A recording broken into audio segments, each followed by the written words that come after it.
ETV ప్రేక్షకులకు నమస్కారం. శుభోస్తు కార్యక్రమంలో ఈరోజు గ్రహఫలం అంశానికి స్వాగతం. ఈనాటి గ్రహఫలం అంశంలో గ్రహాల స్థితిగతులు, వాటి ఆధారంగా ద్వాదశ రాశుల వారికి కలిగే శుభాశుభ ఫలితాలు తెలుసుకుంటారు. ఈరోజు శని త్రయోదశి పర్వదినం అయినటువంటి కారణంగా శ్రీ వెంకటేశ్వర స్వామి వారిని శని గ్రహ అనుగ్రహం కోసం ఏ విధమైన విధి విధానాలతో ద్వాదశ రాశుల వారు అర్చించాలో ఆ విశేషాలని కూడా తెలుసుకుంటారు. ముందుగా నేటి పంచాంగం. స్వస్తి శ్రీ శార్వనామ సంవత్సరం దక్షిణాయనం శరదృతువు కార్తీక మాసం బహుళపక్షం. ఈరోజు శనివారం, విశేషించి త్రయోదశి కూడా. ఆ కారణంగా శని గ్రహ అనుగ్రహం కోసం నువ్వుల్ని అలాగే నువ్వుల నూనెని వాడడానికి వీలయ్యేటటువంటి విధంగా చక్కనైనటువంటి ఇనుప వస్తువుని దానం చేయడం వల్ల శని గ్రహ అనుగ్రహం లభిస్తుంది. మానసికమైనటువంటి వేదన తొలగే అవకాశం ఉంటుంది. ఈనాటి తిథి త్రయోదశి. త్రయోదశి తిథికి అధిపతి కాముడు. శాంతి క్రియల్ని చేసుకోవడానికి, ప్రహారీలని నిర్మించుకోవడానికి, ఇళ్లలో ఏవైనా మరమ్మతులు కాని ఉన్నట్లయితే వాటిని చేపట్టడానికి అనుకూలమైనటువంటి తిథి ఇది. ఈరోజు నక్షత్రం విశాఖ. విశాఖకి అధిపతి ఇంద్రాగ్నుడు. విత్తనాలని చల్లడం, అలాగే ధాన్యాన్ని సాగు చేయించుకోవడం, వృక్షాలని స్థాపించడం, ఇలాంటి ముఖ్యమైనటువంటి వ్యవసాయపు పనుల్ని చేపట్టడానికి అనుకూలమైనటువంటి తిథి విశాఖ. ఈ నక్షత్రంలో పుట్టినటువంటి వారికి ఏ విధమైన హోమశాంతులు లేవు. గురు దశకి చెందినవారు అవుతారు. ద్వాదశ రాశుల వారి ఫలితాలని క్రమంగా పరిశీలించి చూద్దాం. ముందుగా మేషరాశి.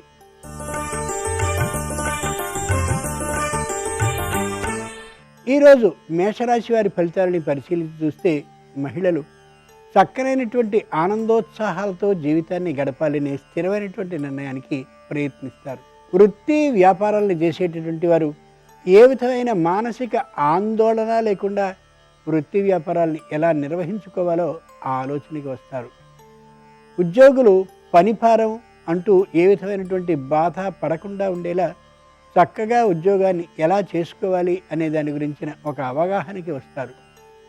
కార్మిక రంగానికి చెందినటువంటి వారు అధిక ఆదాయ మార్గాల కోసం శరీరాన్ని శ్రమ పెట్టకూడదనే నిర్ణయానికి వస్తారు.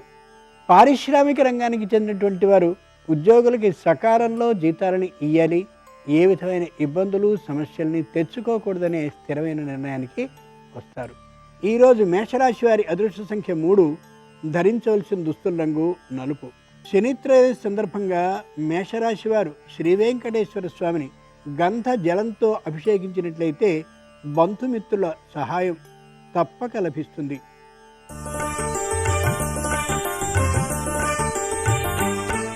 ఈరోజు వృషభ రాశి వారి ఫలితాలని పరిశీలించి చూస్తే మహిళలు ఏ విధమైనటువంటి బాకీలు లేకుండా ఉండేలా అన్నీ సంపూర్ణంగా సాగేలాగా చేసుకోవాలనే ఆలోచనకి వస్తారు. వ్యాపారాన్ని చేస్తూ ఉండేటువంటి వాళ్ళైతే, వృత్తి వ్యాపారాన్ని చేసేవారైనట్లయితే ఆర్థికమైనటువంటి లాభం కలిగినప్పటికీ కూడా పెట్టుబడి ఎక్కువ మొత్తంలో పెట్టడం సరికాదు అనే నిశ్చయానికి వస్తారు. ఉద్యోగులు పనిభారాన్ని ఏమాత్రమూ లెక్కించకపోయినప్పటికీ కూడా ఎంత చేయగలరో అంతవరకే స్వీకరించాలి పనిని అనే నిర్ణయానికి వస్తారు. పారిశ్రామిక రంగానికి చెందినటువంటి వారు ఆర్థికమైనటువంటి లాభ దృష్టితో ఎక్కువ పనిని చేయించడం సరికాదు ఉద్యోగుల చేత అనే నిర్ణయానికి వస్తారు. కార్మిక రంగానికి చెందినటువంటి వారు మానసికమైనటువంటి ఉత్సాహంతో పనిచేస్తూ ఉంటారు. శారీరకమైనటువంటి భద్రతా ప్రమాణాలని పాటిస్తూ ఉంటారు. వ్యావసాయిక రంగానికి చెందినటువంటి వారు ఆరోగ్య భద్రతా ప్రమాణాలని పాటిస్తూ వ్యవసాయ క్షేత్రాన్ని ప్రతినిత్యము సందర్శిస్తూ ఉంటారు. ఈరోజు వృషభ రాశి వారి అదృష్ట సంఖ్య 6. ధరించవలసిన దుస్తుల రంగు ఎరుపు. శని త్రయోదశి సందర్భంగా వృషభ రాశి వారు శ్రీ వెంకటేశ్వర స్వామిని పసుపు జలంతో అభిషేకించినట్లయితే సోదర సంబంధాలు బలపడతాయి.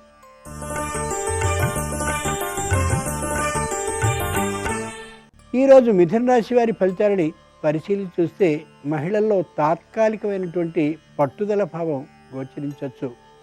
వృత్తి వ్యాపారాన్ని చేసేటటువంటి వారికి తాత్కాలికమైనటువంటి పట్టుదల కలిగి వ్యాపారంలో అందరినీ మించాలనేటటువంటి దృక్పథం కలగచ్చు.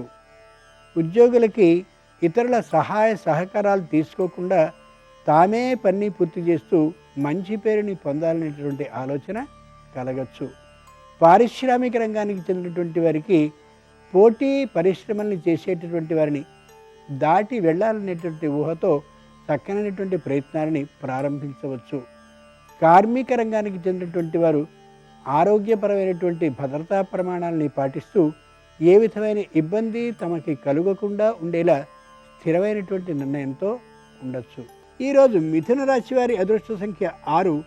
ధరించవలసిన దుస్తుల రంగు పసుపు పచ్చన. శని త్రయోదశి సందర్భంగా మిథున రాశి వారు శ్రీ వెంకటేశ్వర స్వామిని కుంకుమ జలంతో అభిషేకించినట్లయితే వ్యాపారం బాగా వృద్ధి చెందే అవకాశం ఉంది.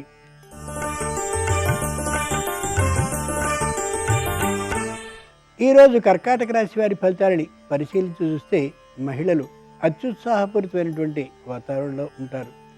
వృత్తి వ్యాపారాలను చేసేటటువంటి వారు తాము చేస్తున్నటువంటి వ్యాపార వస్తువుల కంటే వేరైనటువంటి వస్తువుల జోలికే పోవాలని అనుకోరు.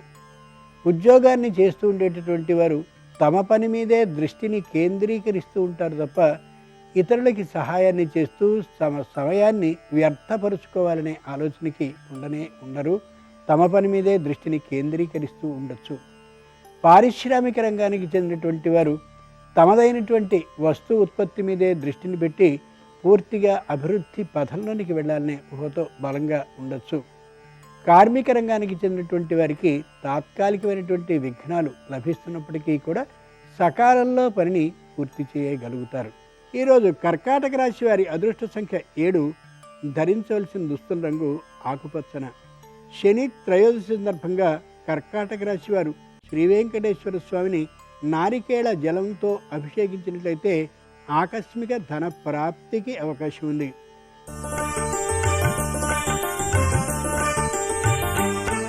ఈరోజు సింహరాశి వారి ఫలితాలని పరిశీలించి చూస్తే మహిళలు పొదుపు పద్ధతిని పాటిస్తూ ఉంటారు.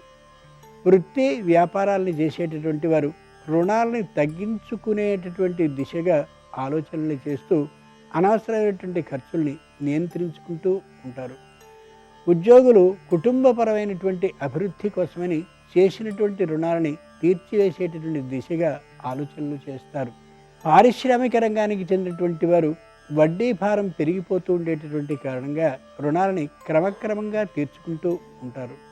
కార్మిక రంగానికి చెందినటువంటి వారు కుటుంబంలో ఉండేటటువంటి తమ సంతానానికి తగినటువంటి విద్యా బుద్ధుల్ని నేర్పడం కోసం సరైనటువంటి ఉపాధ్యాయుని ఎంపిక చేస్తూ ఉండొచ్చు. ఈరోజు సింహరాశి వారి అదృష్ట సంఖ్య 5. ధరించవలసిన దుస్తుల రంగు పసుపు పచ్చన. శని త్రయోదశి సందర్భంగా సింహరాశి వారు శ్రీ వెంకటేశ్వర స్వామిని ఆవు పాలతో అభిషేకించినట్లయితే రుణబాధ క్రమంగా తొలగే అవకాశం ఉంది.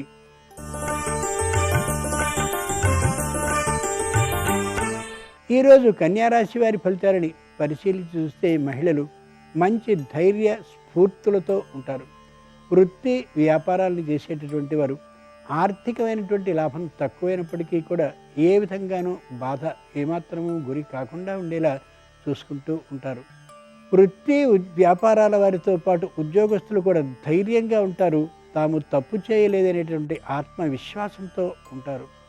పారిశ్రామిక రంగానికి చెందినటువంటి వారు ఏ విధమైన అధర్మ విధానాన్ని ఆచరించకుండా ధర్మబద్ధంగా వస్తువులని ఉత్పత్తి చేస్తూ ఉంటారు. కార్మిక రంగానికి చెందినటువంటి వారు శారీరక శ్రమకి గురి కాకుండా తేలికైనటువంటి మెళకువలతో చక్కగా పనిని పూర్తి చేస్తూ అధికారుల ప్రశంసలకి గురి అయ్యే అవకాశం ఉంది. ఈరోజు కన్యారాశి వారి అదృష్ట సంఖ్య 1. ధరించవలసిన దుస్తుల రంగు ఆకుపచ్చన. శని త్రయోదశి సందర్భంగా కన్యారాశి వారు శ్రీ వెంకటేశ్వర స్వామిని పుష్ప జలంతో అభిషేకించినట్లయితే శుభవార్తను వినే అవకాశం కలగచ్చు.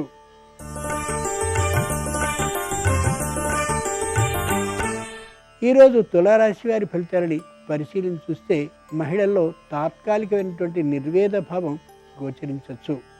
వృత్తి వ్యాపారాలను చేసేటటువంటి వారికి ఆర్థికమైనటువంటి ఆదాయం తక్కువగా ఉండేటటువంటి కారణంగా ఆ వృత్తి వ్యాపారాల గురించిన తాత్కాలికమైనటువంటి మనోవేదనతో ఉండొచ్చు. ఉద్యోగులు ఎంత పనిని చేసినప్పటికీ కూడా శారీరకంగానూ మానసికంగానూ అలసిపోయినప్పటికీ కూడా పై అధికారుల్లో గుర్తింపు ఏమాత్రమూ లేదని ఆ బాధ మానసికంగా కొద్ది ఇబ్బందిని కలిగించవచ్చు. పారిశ్రామిక రంగానికి చెందినటువంటి వారు వస్తువుల్ని సకాలంలో ఎగుమతి చేసినప్పటికీ కూడా తగిన ఆదాయం లభించని కారణంగా తాత్కాలికమైనటువంటి మనోవేదనకి లోను కావచ్చు. కార్మిక రంగానికి చెందినటువంటి వారు ఆర్థికమైనటువంటి ఆదాయం తక్కువైనప్పటికీ కూడా పనిని సక్రమంగా చేస్తూనే ఉండొచ్చు. ఈరోజు తులారాశి వారి అదృష్ట సంఖ్య 1, ధరించవలసిన దుస్తుల రంగు నీలం. శని త్రయోదశి సందర్భంగా తులారాశి వారు శ్రీ వెంకటేశ్వర స్వామిని ఫల రసంతో అభిషేకించినట్లయితే అనుకుంటున్నటువంటి ఉద్యోగం లభించే అవకాశం ఉంది.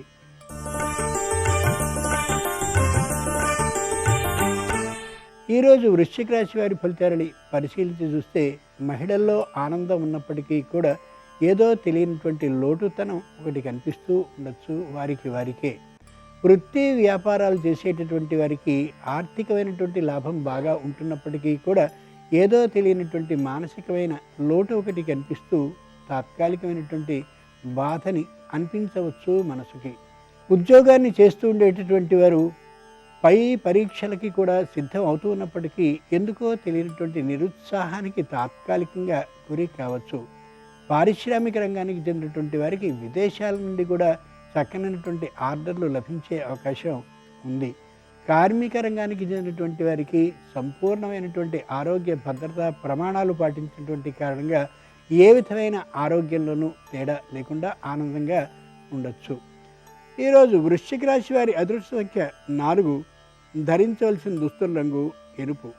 శని త్రయోదశి సందర్భంగా వృశ్చిక రాశి వారు శ్రీ వెంకటేశ్వర స్వామిని విభూతి జలంతో అభిషేకించినట్లయితే ఆకస్మికమైనటువంటి ధనలాభం కానీ లేదా నూతన గృహయోగం కానీ ఉంది.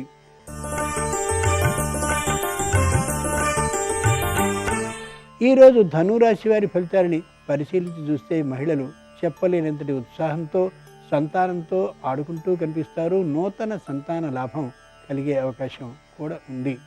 వృత్తి వ్యాపారాన్ని చేసేటటువంటి వారికి ఇతరుల వ్యాపార స్థలం కూడా వ్యాపారపు విధానం కూడా వీరిలో కలిసే కారణంగా చాలా ఆనందంగా ఉండగలుగుతారు. పారిశ్రామిక రంగానికి చెందినటువంటి వారు మరొక సంస్థని కూడా తమలో విలీనం చేసుకునేటటువంటి ఆ ప్రతిపాదన వచ్చినటువంటి కారణంగా దాని గురించిన ఆలోచనలో పడతారు. కార్మిక రంగానికి చెందినటువంటి వారు మరికొంతమంది కార్మికుల్ని కూడా తమతో చేర్చుకోవాలనేటువంటి ఆలోచనకి బలంగా వస్తారు. మొత్తానికి ఈ రాశివారు ఈ రోజున ఉత్సాహపూరితమైనటువంటి వాతావరణంలో ఉంటారు. ఈరోజు ధనురాశి వారి అదృష్ట సంఖ్య 2, ధరించవలసిన దుస్తుల రంగు నీలం.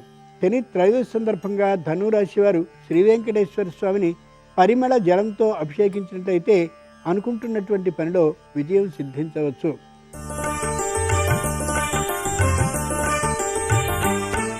ఈరోజు మకర రాశి వారి ఫలితాలని పరిశీలించి చూస్తే మహిళలు సంతానంతో వారికి సంబంధించిన విద్యా బుద్ధులు నేర్పడంలో పూర్తిగా నిమగ్నమై ఉండొచ్చు. వృత్తి వ్యాపారాలను చేసేటటువంటి వారు అనుభవజ్ఞులైనటువంటి వారిని సంప్రదిస్తూ వృత్తి వ్యాపార విస్తరణ కోసం తగినటువంటి ఆలోచనలు చేస్తూ ఉండొచ్చు. ఉద్యోగస్తులు పైవారితో ఏ విధమైన అరమరికలు లేకుండా సమన్వయ భావంతో ఉంటూ తోటి ఉద్యోగుల ప్రశంసలకు కూడా పాత్రలు కావచ్చు. పారిశ్రామిక రంగానికి చెందినటువంటి వారు పరిశ్రమ విస్తరణతో పాటు మొత్తం తమ దగ్గర పనిచేసే ఉద్యోగుల సంఖ్యని కూడా పెంచాలనేటువంటి ఆలోచనకి రావచ్చు. కార్మిక రంగానికి చెందినటువంటి వారు వాహనాల ప్రయాణాల విషయంలో అలాగే తాము వాహనాన్ని నడుపుతూ ఉండేటువంటి దశలో తగినటువంటి ప్రమాణాలని తప్పక పాటించి తీరాలి. ఈరోజు మకర రాశి వారి అదృష్ట సంఖ్య 1, ధరించవలసిన దుస్తుల రంగు నలుపు. శని త్రయోదశి సందర్భంగా మకర రాశి వారు శ్రీ వెంకటేశ్వర స్వామిని తేనెతో అభిషేకించినట్లయితే నూతనోత్సాహం వెల్లివిరుస్తుంది కుటుంబంలో.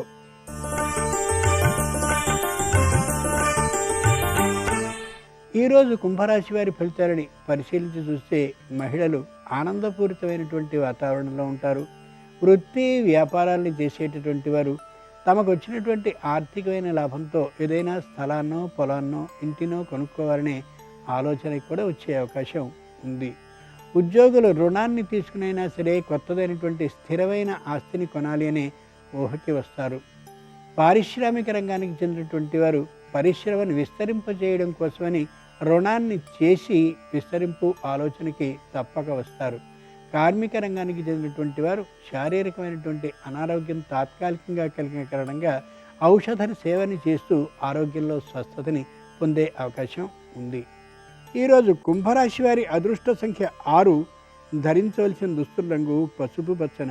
శని త్రయోదశి సందర్భంగా కుంభరాశి వారు శ్రీ వెంకటేశ్వర స్వామిని చందన జలంతో అభిషేకించినట్టయితే మనోవ్యాకులత తొలగిపోతుంది.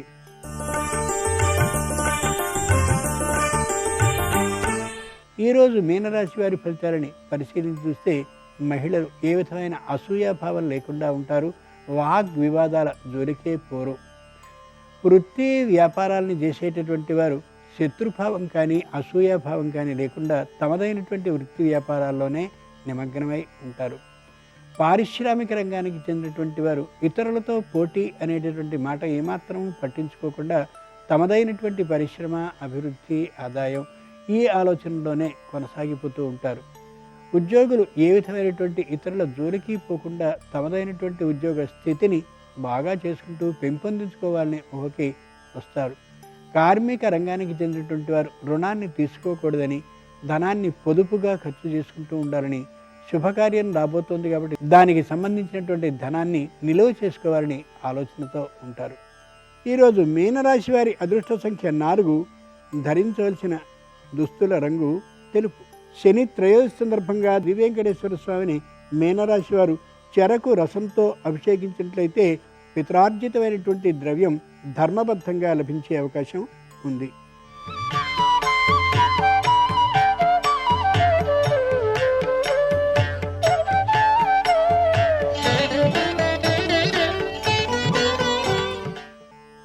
శుభమస్తు కార్యక్రమంలో గృహబలం అంశానికి స్వాగతం. నిత్య జీవితంలో గృహబల రీత్యా ఆ గృహంలో నివసించేటువంటి ప్రతి వారికి కూడాను అనేక సమస్యలు ఉత్పన్నమవుతూ ఉంటాయి. అన్నిటికన్నా మించిన సమస్య ఏమిటంటే స్థిరమైనటువంటి ఆదాయం లేకపోవటం. ఇంటి యజమానికి స్థిరమైనటువంటి ఆదాయం గనక లేకపోయినట్లయితే అనుక్షణం కూడాను ఇంటిల్లిపాతి కూడాను కలత చెందుతూ ఉంటారు. ఏం సంపాదనలేండి, మాకంటూ ఒక స్థిరమైన ఆదాయం లేదు కదా అని బాధపడుతూ జీవితాన్ని గడుపుతూ ఉంటారు. అలా గడపకుండా స్థిరమైనటువంటి ఆదాయం కలగటానికి ఏం చేయాలో మనకు మహర్షులు చాలా చక్కగా వివరణ ఇచ్చారు.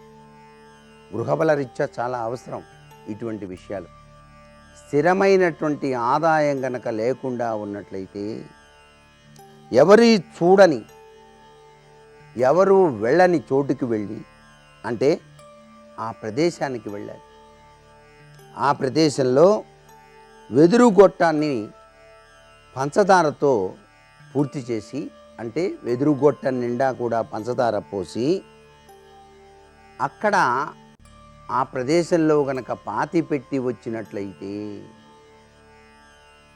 జన్మ జన్మాంతర రీత్యా కూడాను వేధిస్తూ ఉన్నటువంటి దుష్కర్మలు కొన్ని తొలగిపోయి ఈ వ్యక్తికి స్థిరమైనటువంటి ఆదాయం లభించేటట్టుగా ఆ యొక్క వెదురు గొట్టంలో పంచదార పోసి ఆ ప్రదేశంలో భూమిలో పాతి పెట్టడం వలన లభ్యపడుతుంది. ఇంత గొప్ప విశేషం ఏంటండి దీని వెనకాల అంటే, వెదురు గొట్టం నుంచే కృష్ణ భగవాని యొక్క అద్భుతవంతమైనటువంటి మురళి, ఆయన మురళీ ప్రియుడు కదండి. అందుచేత ఆ స్వామివారి యొక్క దివ్యవంతమైనటువంటి మధుర తత్వం, పంచదార మధురమైంది కాబట్టి ఇలా గనక చేసినట్లయితే ఆ స్వామి తన దివ్యవంతమైన అనుగ్రహాన్ని మనకు ప్రసాదిస్తాడు. సహజంగా వెండి గొలుసు ధరించినా కూడా స్థిరమైనటువంటి ఆదాయాలు రావటానికి ఆస్కారం ఉంది. వెండి అనేది చంద్రుడికి సంబంధించినటువంటి విధి విధానం కాబట్టి వెండితో చేసినటువంటి గొలుసును ఇంటి యజమాని మెడలో ధారణ చేయటం మంచిది. అనేక రకాలైనటువంటి కష్టాలన్నింటినీ తొలగించేటువంటి దివ్యవంతమైన శక్తి ఎవరికి ఉంది? దుర్గాదేవికి ఉన్నది. దుర్గా అంటే దుఃఖములను మాపునది అని. అందుచేత ఇంటి యజమాని ఇల్లాలు కూడాను ప్రతినిత్యం కూడా దుర్గాదేవిని కనుక ఆరాధన చేసి సప్తశ్లోకి అని చెప్పేసి ఉంటుంది, దానిలో ఒక్క శ్లోకాన్నైనా సరే పఠించిన చాలు. దుర్గాదేవి ఆరాధన వల్ల కూడాను స్థిరమైనటువంటి ఆదాయం లభించేందుకు తల్లి తన దివ్యవంతమైన అనుగ్రహాన్ని ప్రసరింపచేస్తుంది సుమా అనేటువంటి విషయాన్ని ఇక్కడ ప్రతి వాళ్ళు కూడా గుర్తుపెట్టుకోవాలి. పండ్లు కానివ్వండి, స్వీట్లు కానివ్వండి, గురువులకు అప్పుడప్పుడు ఇచ్చి వారి యొక్క ఆశీస్సులు కూడా పొందాలి. గురువు యొక్క ఆశీస్సులు అద్వితీయమైనటువంటి శక్తి సంపన్నతకు నిదర్శనాలు. అందుచేతనే గురు బ్రహ్మ గురు విష్ణువు అన్నారు. అంతేకాకుండా గుప్పెడు శనగలు ముందు రోజు రాత్రి నానబెట్టేసి మర్నాడు ఉదయం పక్షులకు కానివ్వండి లేక ఆవుకి కానివ్వండి సమస్త బాధల్ని కూడాను తొలగించేటువంటి దివ్యవంతమైనటువంటి శక్తి సంపన్నత కలిగినటువంటి దేవతా స్వరూపం మనకు గోమాత. అందుచేత ఆ గోవుకు మీరు గనక శనగలు గనక తినిపించిన లేక పక్షులకు ఆహారంగా గనక వేసిన తీవ్రతరమైనటువంటి అసాధారణమైనటువంటి ఆర్థిక ఇబ్బందుల నుంచి బయల్పడటానికి ఆస్కారం అత్యధికంగా కనిపిస్తుంది. అంతేకాకుండా వెండి గ్లాస్ ఒకటి తీసుకోండి. ఆ వెండి గ్లాసులోనే మాత్రమే ప్రతిరోజు కూడా నీళ్లు తాగుతూ ఉండండి. మీరు భుజించేటప్పుడే కాదు, ప్రతినిత్యం మీరు నీరు సేవించేటప్పుడు తప్పనిసరిగా నీరు త్రాగేటప్పుడు వెండి గ్లాసులో నీరు తాగండి. ఇలా గనక తాగేటువంటి అలవాటు గనక చేసుకున్నట్లయితే కొన్నాళ్లకు తీవ్రతరమైనటువంటి ఆర్థిక దుస్థితి నుంచి బయల్పడి సుసంపన్నమైనటువంటి జీవన విధానం ఏర్పరచుకోవటానికి ఆస్కారాన్ని భగవంతుడు ప్రసాదిస్తాడు సుమా. మరికొన్ని ముఖ్య విషయాలు రేపటి శుభమస్తు కార్యక్రమంలోని గృహబలంశలో తెలుసుకుందామా? మరి సర్వే జనా సుఖినో భవంతు.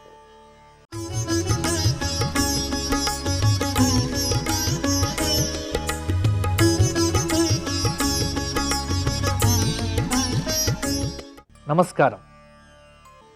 శుభమస్తు కార్యక్రమంలో శుభ కార్తీకం అంశానికి స్వాగతం. ఈరోజు త్రయోదశి, కార్తీక మాసం, కృష్ణపక్షం, త్రయోదశి స్వాతి నక్షత్రం వెళ్ళిపోయి విశాఖ నక్షత్రం వస్తుంది. అలాగే ఈరోజు శనివారము. శనివారం నాడు త్రయోదశి రావటం, అందులో అది కార్తీకంలో రావటం, దీనికి పేరేమిటి అంటే సర్వసిద్ధి త్రయోదశి అని ఒక పేరు, శనైశ్చర త్రయోదశి లేదా లోక వ్యవహారంలో చెప్పేటువంటిది శని త్రయోదశి అని చెబుతారు.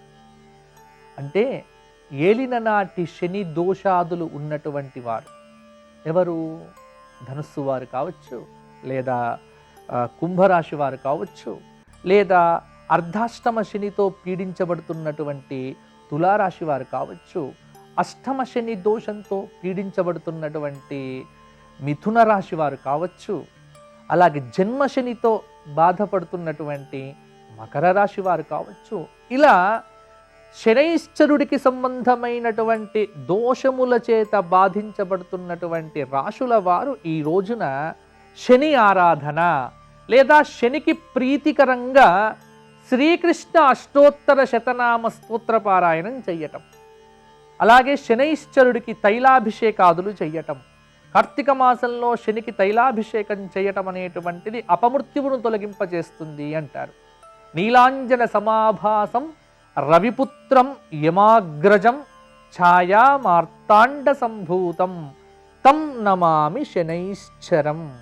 ఈ శ్లోకమును సాయంకాల సంధ్యా సమయంలో ఈశ్వరుడి సన్నిధిలో నువ్వుల నూనెతో దీపారాధన చేసి శనైశ్చర భగవాను స్మరణ చేసి ఈ చెప్పబడినటువంటి శ్లోకమును 19 సార్లు ఈ స్తోత్ర పారాయణం చేస్తే ఎటువంటి అంటే విషమస్థాన సంభూత, విషమస్థానంలో ఉన్నటువంటి శనైశ్చరుడి యొక్క పీడ తొలగిపోతుంది, మానసిక క్లేశాదులు తొలగిపోతాయి, సోమరితనం తగ్గిపోతుంది, ఉత్సాహం కలుగుతుంది, అలాగే రోగభయం తొలగిపోతుంది, చోరభయం తొలగిపోతుంది, సర్వ అభీష్ట ప్రాప్తి అనేటువంటిది కలుగుతుంది. అందువల్ల కార్తీక మాసంలో కృష్ణపక్షంలో త్రయోదశి నాడు ఈ రోజున శనిత్రయోదశి రావటం శనైశ్చర ఆరాధనకు అత్యంతము అనుకూలమైనటువంటి రోజు ఈరోజు.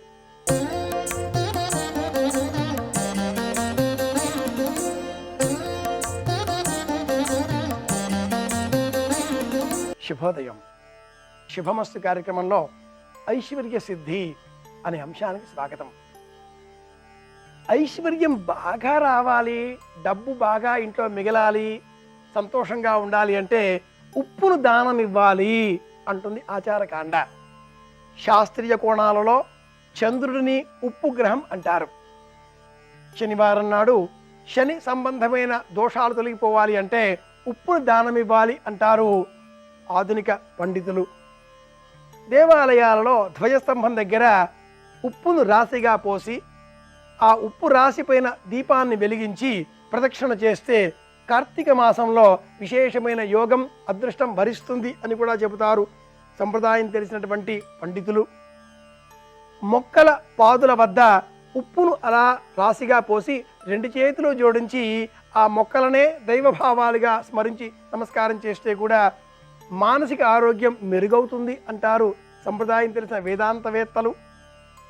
ఆధ్యాత్మిక కోణంలో ఈ విధంగా ఉండగా ఔషధ విలువలు ఏమున్నాయి ఉప్పుకు అనే పరిశీలన మనం చేస్తే ఈ ఉప్పు ఎక్కువైతే ముప్పు, సరిగా ఉంటేనే ఉప్పు, అసలు లేకపోతే తప్పు.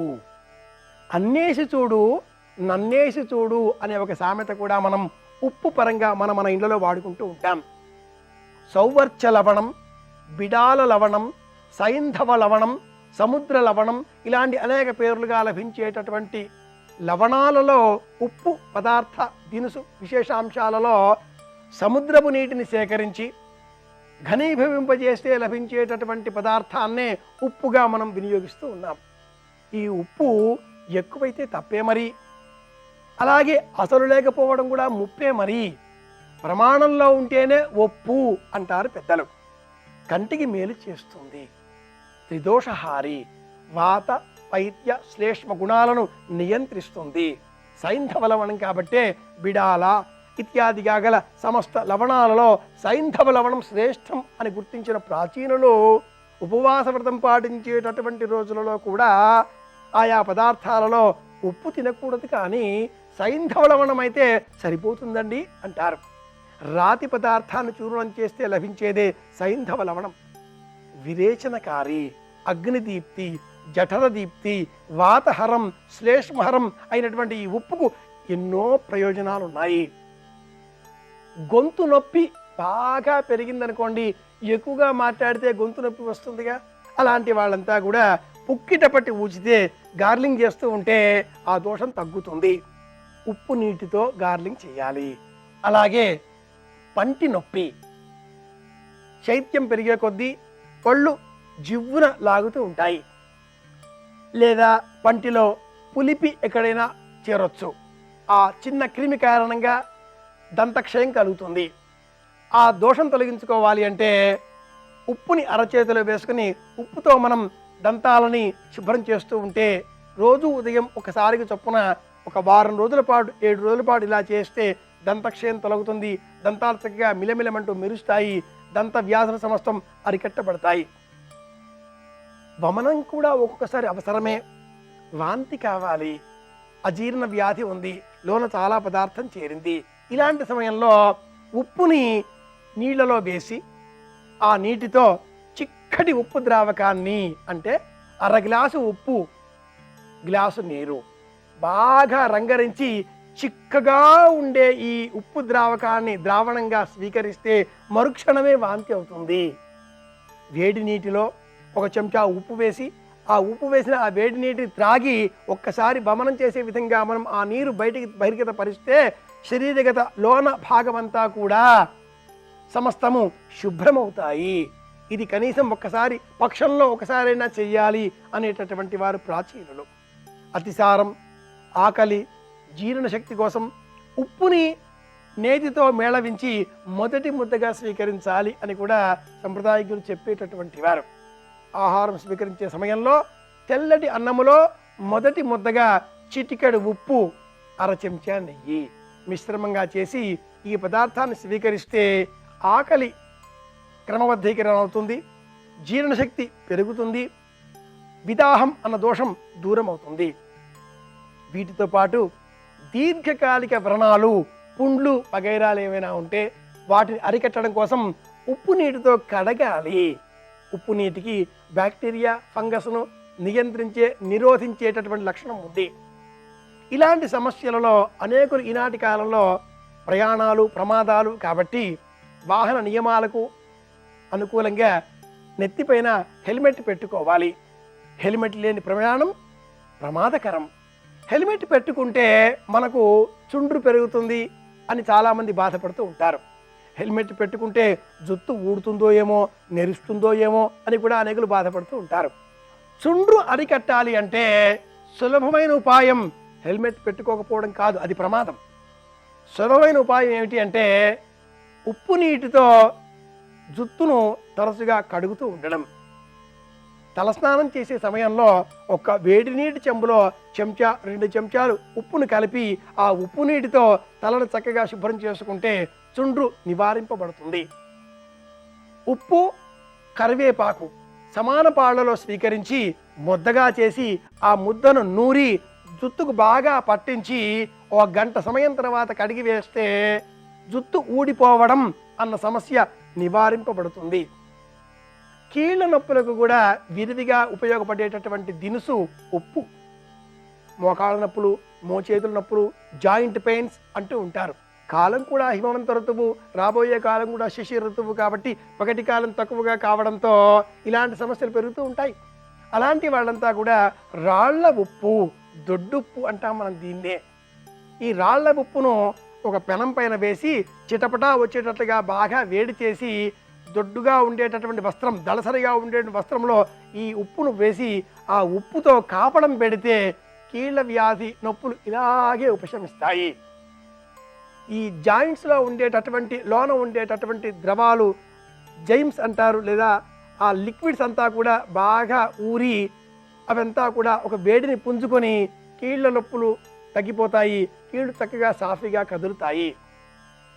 ఉప్పుని ఇలా మనం కాపడంగా వినియోగించవచ్చు, లేక ద్రవంగా స్వీకరించవచ్చు, చుండ్రికి వినియోగించవచ్చు. ఆస్తమా, బ్రోంకైటిస్ అంటాం, దగ్గు అంటాం. ఇలాంటి వ్యాధి కల వాళ్ళంతా కూడా లవంగాలు, యాలకులు, ఉప్పు, కాసింత పాత చింతపండు, 1-2 రెక్కలు పాత చింతపండు, 1-2 లవంగాలు, 1-2 యాలకులు, అర చెంచా ఉప్పు, వీటిని కలిపి చక్కగా దంచి చిన్న చిన్న ఉండలుగా కట్టి ఆ ఉండని అలా బుగ్గన పెట్టుకుంటే ఆస్తమా, ఊపిరి తీసుకోవడం, ఆయాసంగా ఉండడం అనేది నియంత్రణలోకి వస్తుంది. ఉప్పును మనం చంద్రులకు ప్రీతికరంగా నవగ్రహాలలో దానం చెయ్యాలి అని చెబుతూ ఉంటాం. జ్యోతిషపరంగా, ఆధ్యాత్మికంగా, ఆధునికంగా, ఆరోగ్యపరంగా ఏ విధంగా చూసినా ఉప్పు లోకానికి మేలు చేస్తుంది. ఎక్కువైతే తప్పు, ప్రమాణంలో ఉంటే ఉప్పు, తగ్గితే ముప్పు, అది ఉప్పు. మరిన్ని విషయాలతో మళ్ళీ రేపు కలుసుకుందాం. అందరి క్షేమాన్ని కోరుదాం అని విన్నవిస్తూ శుభమస్తు.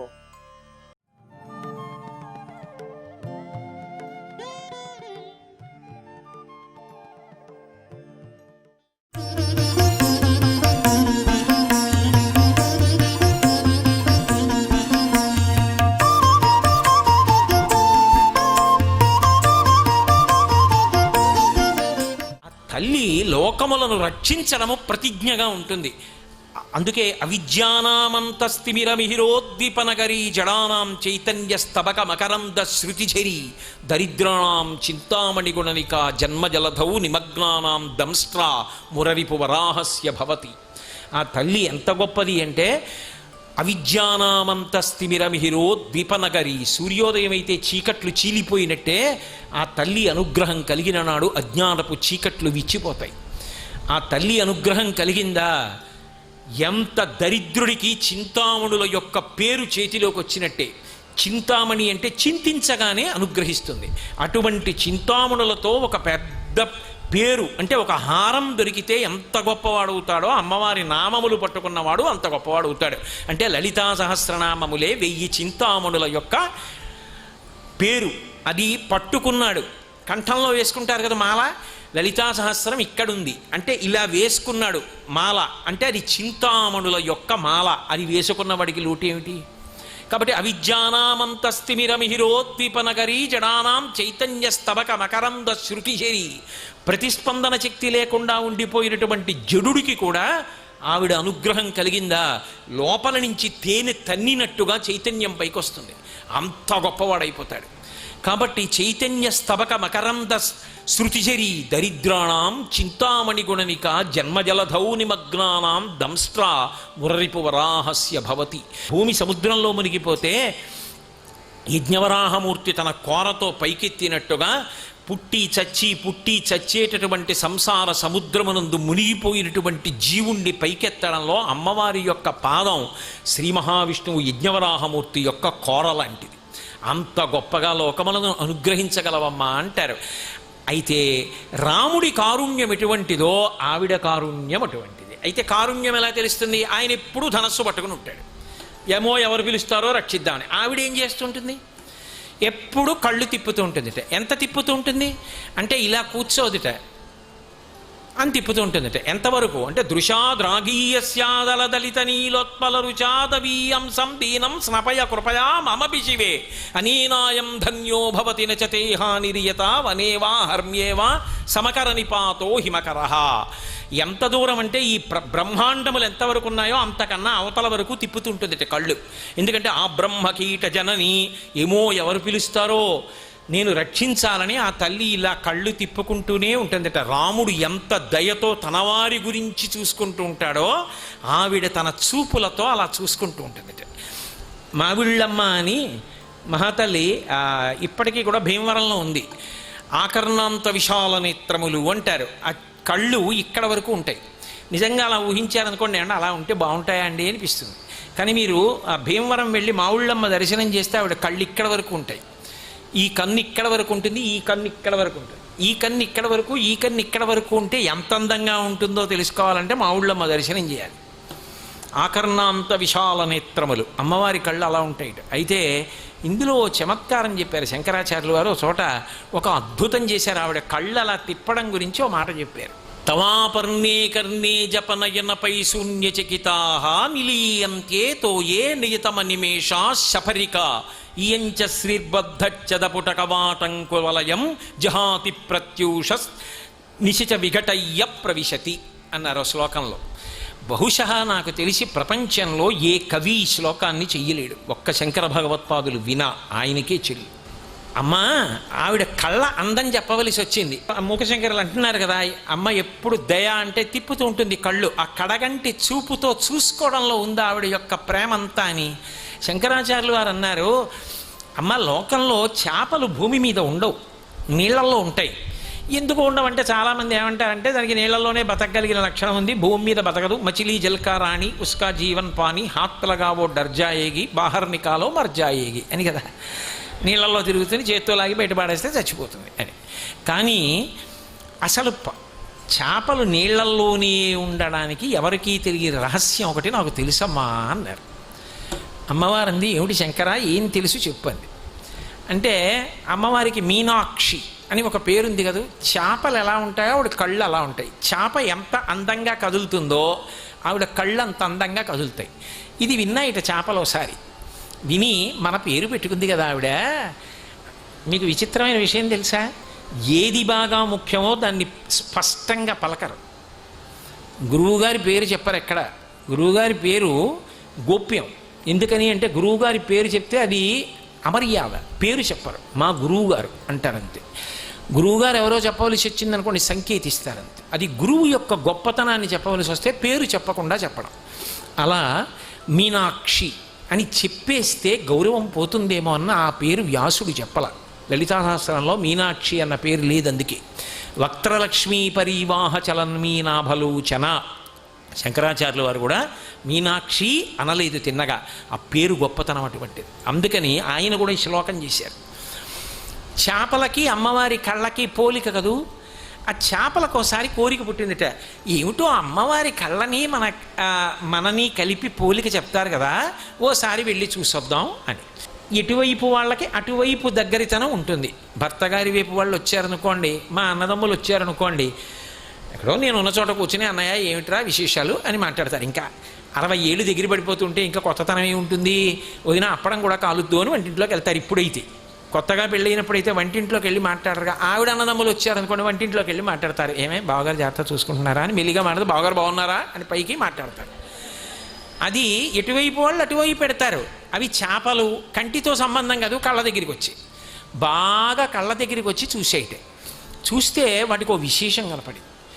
ఓహో, మనతో పోలిస్తే మనలా అందంగా కళ్ళు తిరుగుతాయి అనుకున్నాం, కానీ ఈవిడ కళ్ళకు లక్షణం ఉంది, ఈవిడ కను రెప్ప వెయ్యదు. ఎందుకు వెయ్యదు అంటే ఉన్మేష నిమిషోత్పన్న విపన్న భువనావళి, ఈవిడ కనురెప్ప వేస్తే లోకముల ప్రళయంలో కలిసిపోతాయి. అందుకని కనురెప్ప వెయ్యి ఇలాగే ఉంటుంది. కనురెప్ప ఎలాగో కంటిదాకా వచ్చేసాం కాబట్టి మనం ఈ రెప్ప వెయ్యకుండా ఉండగలిగిన అమ్మవారి కంటి యొక్క శక్తిని కొంచెం దొంగిలించుకుపోదాం అనుకుని దొంగిలించేయటం.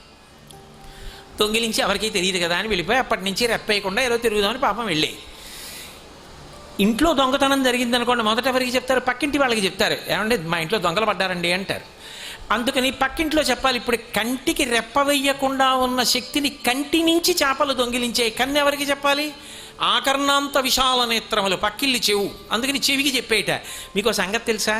చేపలు రాత్రి వాటి పేరుంది కదా అని మా దగ్గరికి వచ్చే అమ్మవారి కంటికి రెప్ప వేయకుండా ఉండగలిగిన శక్తిని దొంగిలించుకుపోయే అవి కూడా ఇప్పుడు రెప్పేయట్లేదని చెప్పేట.